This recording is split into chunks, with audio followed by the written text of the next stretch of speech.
C'est le gros avantage qu'on a en descente, c'est qu'on a des entraînements avant sur la piste.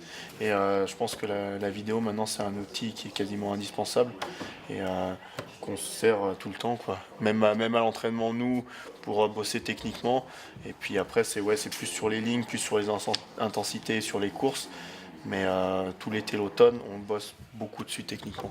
Ça permet de mettre des images sur les sensations que tu as eues, ça permet de valider des choses ou au contraire de ne pas les valider. Quand tu as des bonnes sensations à peu près partout, tu traînes pas trop, même sur les autres, parce qu'à la limite, même s'ils sont devant, tu passes une pro comme ça à vitesse réelle pour voir un petit peu ce qu'ils ont fait, mais si tu as des bonnes sensations, tu les gardes.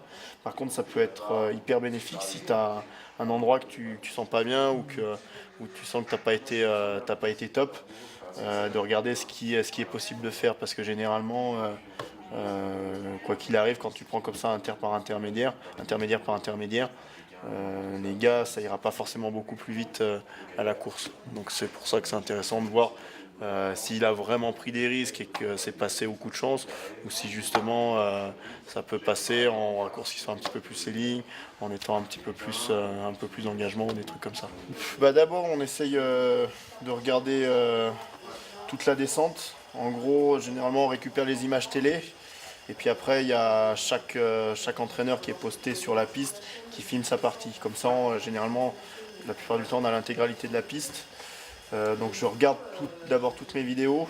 Après, je prends généralement les meilleurs de la manche pour regarder un petit peu, essayer d'avoir une vue d'ensemble de ce qu'ils ont fait. Et moi j'aime bien, après c'est faire intermédiaire, prendre l'analyse et prendre la vidéo de chaque gars qui gagne les intermédiaires en fait, pour voir un petit peu ce qui se fait là, ce qui est possible de faire et ce qui se fait de mieux. Après ce qui est difficile par rapport à la vidéo, c'est qu'on n'a pas forcément la même vision une fois qu'on est sur la piste. Ce qu'il faut réussir à faire, c'est retranscrire la vision vidéo que peut avoir un coach avec celle qu'on va avoir nous derrière sur les skis.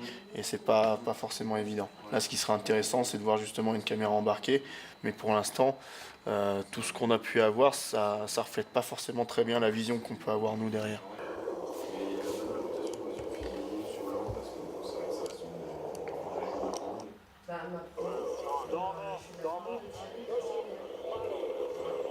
Non, puis en plus, celui qui se rapproche le plus de mon style, je viens de le faire, Reichelt.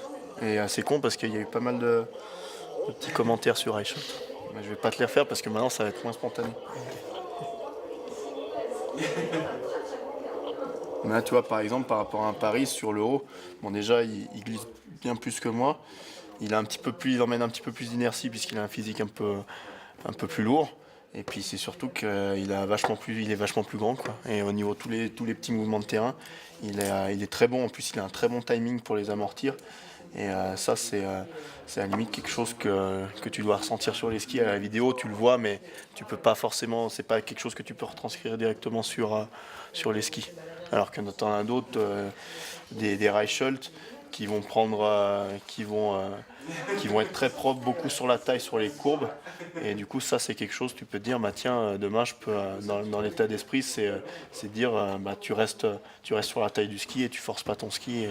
Et ça, c'est quelque chose que tu peux changer par rapport à la vidéo. Après, il y a des trucs que tu pourras pas changer.